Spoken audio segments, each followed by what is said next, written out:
It's easy to make great decisions when you're calm, clear, and in control. But what about when you're tired, triggered, or just overwhelmed? That's where self-management makes or breaks your leadership.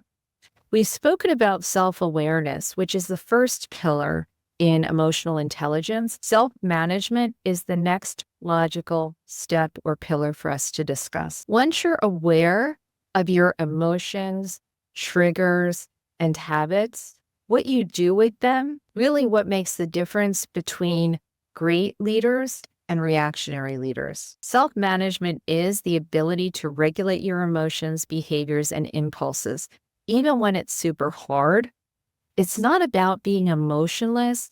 It's about staying in control of your actions when your emotions are in front of you or are being super loud. It's your ability to pause before you act. And it's the difference between snapping back and responding in a thoughtful manner. It's the difference between letting stress have you snap in the moment and responding with thought and understanding. It's the difference between letting stress have you snap and you impactfully choosing your next step, saying, that's just how I am, versus, is that who I want to be? That's self-management.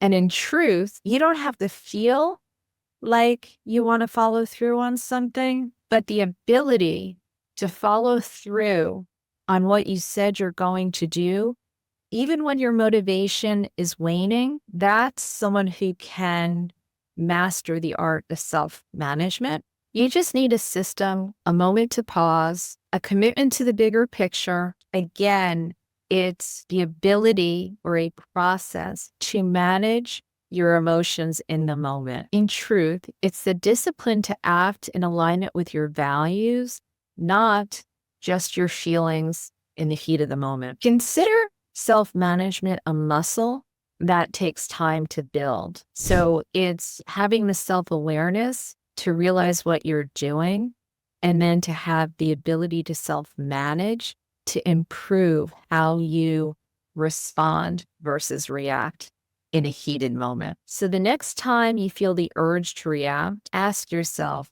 is this in service of the person I am becoming? What self-manage is it is not pretending that everything is fine. It is not suppressing your feelings or faking positivity. And it's definitely not about being rigid or in control. And it's really not about avoiding conflict. It's about responding with intention and not reacting with emotion or out of habit, which is even worse. So now I want to talk about what you can do to build that muscle we spoke about. First, create space between the trigger and the response. That could mean just taking a breath.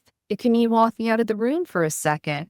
Just collect your thoughts or notice what's happening to your body in the moment and use that as a clue.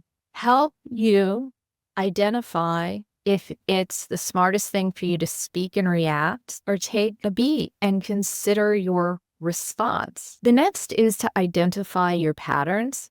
When do you lose control? Are you under stress? Is it when too many people are talking at once in a meeting? Naming the items that cause you to react versus respond is a great step in breaking the patterns. Practice daily micro decisions. Again, self-management is a muscle that you're building, and you can do it one micro decision at a time. You make a decision before you walk into a meeting to make sure that you are in fact not reacting and that you are going to take a breath before you respond.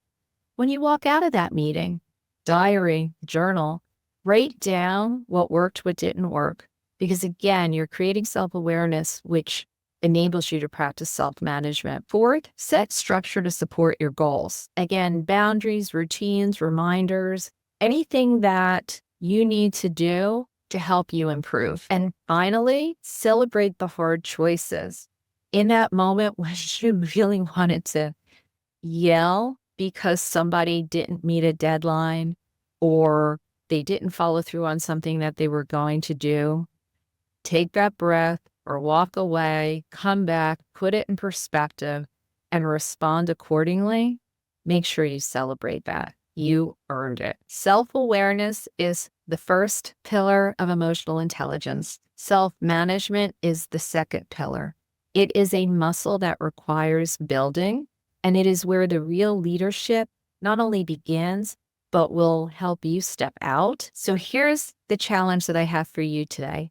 Pick one moment in your next team meeting, presentation, conversation with your boss where you choose to pause where you would normally react. Think about your response and try something different. Then tell me how something has shifted. Drop it in the comments or message me directly, because self-management is not just a theory, it is a daily practice.